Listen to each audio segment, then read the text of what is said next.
আওয়ামী লীগ দাবি করে যে তারা দেশ চালাচ্ছে। আসলে কি তারা দেশ চালাচ্ছে? তারা দেশ চালায় না, এক অদৃশ্য শক্তি দেশ চালাচ্ছে বন্ধুগণ। এবং যাদের নির্দেশে তারা আজকে বাংলাদেশে মানুষের অধিকারগুলোকে কেড়ে নিয়েছে।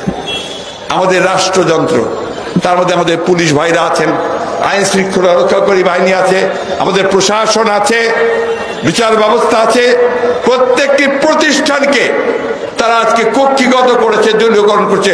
তাদের লোক ছাড়া কেউ কোথাও যেতে পারে না। চাকরি হয় না আমার যুবক ছেলেদের, জিজ্ঞেস করে দেখেন। অনেকে বিসিএস পরীক্ষা দেয়, বিভিন্ন পরীক্ষা দেয়, তাদেরকে সেই চাকরি দেওয়া হয় না, তাদের ডিএনএ টেস্ট করা হয়। তারা কোন দলের, বাবা, চাচা, মামা, ভাই, কেউ বিএনপির সঙ্গে জড়িত কিনা, তাহলে আর তার চাকরি হবে না, পাশ করেও, কোয়ালিফাই করেও বন্ধুগণ। আর টাকা ছাড়া কোনো চাকরি হয় না, তাও 1-2 টাকা নয়, লক্ষ লক্ষ টাকা। একজন পিওনের, স্কুলের একটা পিওনের চাকরি 15 লক্ষ টাকার নিচে হয় না। এই একটা অবস্থায় তারা নিয়ে এসে ফেলেছে। একদিকে দুর্নীতি, একদিকে অনিয়ম, একদিকে কোনো জবাবদিহিতা নাই। আর নির্বাচন ব্যবস্থা, ওটা তো সম্পূর্ণভাবে তারা গিলে খেয়ে ফেলেছে। এবং প্রতিবার নির্বাচনে এক একটা নতুন নতুন কৌশল উদ্ভাবন করে। এবার উদ্ভাবন করেছে দামি নির্বাচন। আপনারাই বলছেন, সাংবাদিক ভাইরাই বলছেন দামি নির্বাচন হচ্ছে। দামি নির্বাচন আপনারা সবাই জানেন কি? আওয়ামী লীগ ইলেকশন করবে, সেই সঙ্গে ক্যান্ডিডেট, অপোজিশন ক্যান্ডিডেট বানাবে, সেটাও দামি প্রতিনিধি থাকবে, দামি ক্যান্ডিডেট। আর সেই সঙ্গে ওই যে গৃহপালিত দল, তাদেরকে তারা সিলেক্ট করে দেবে যে আপনার দল থেকে 10 জনকে আমরা পার্লামেন্টে আসতে দেব। যদি না দেওয়া হয় তখন তারা আবার কান্নাকাটি জুড়ে দেয়, তাহলে আমি আর নির্বাচনে যাব না। তখন তারা বলে ঠিক আছে ঠিক আছে, তুই 10টাই বাবা যাও। এই একটা অবস্থার মধ্যে নির্বাচন ব্যবস্থাকে ফেলেছে। একটা ক্যারিকেচার, একটা তামাশা, একটা কৌতুক।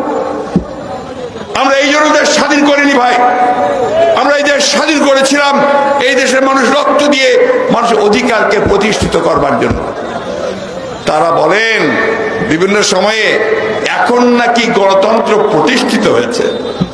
এই যদি গণতন্ত্রের চেহারা হয়, তাহলে এরশাদ সাহেবরা যাবেন কোথায়? তাহলে হিটলার যাবে কোথায়? মুসলিম যাবে কোথায়? বন্ধুগণ, নমরুদ, ফেরাউন, হিটলার কেউ টিকে থাকতে পারে না এইভাবে অত্যাচার করে, নির্যাতন করে টিকে থাকতে পারে নাই।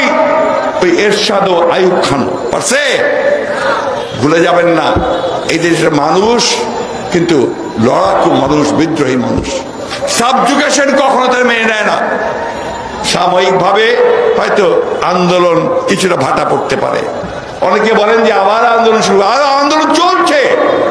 যখন আমার দেশ নেত্রী কারাগারের মধ্যে আটক, আমার নেতা জনাব তারেক রহমান, যাকে মিথ্যা মামলা দিয়ে বিদেশে নির্বাসিত করে রাখা হয়েছে, তিনি যখন দেশে ফিরতে পারেন না, যখন আমার এই টুকু, সুলতান সালাউদ্দিন টুকু থেকে শুরু করে, নীরব থেকে শুরু করে, তারা যখন জেলের মধ্যে আবারও আটক হয়ে আছে, তখন তো এই আন্দোলন চলছে বন্ধুগণ। প্রতিটি কারারুদ্ধ এখন মানুষ যারা আছেন, নেতাকর্মী আছে, তারা আন্দোলন করছেন।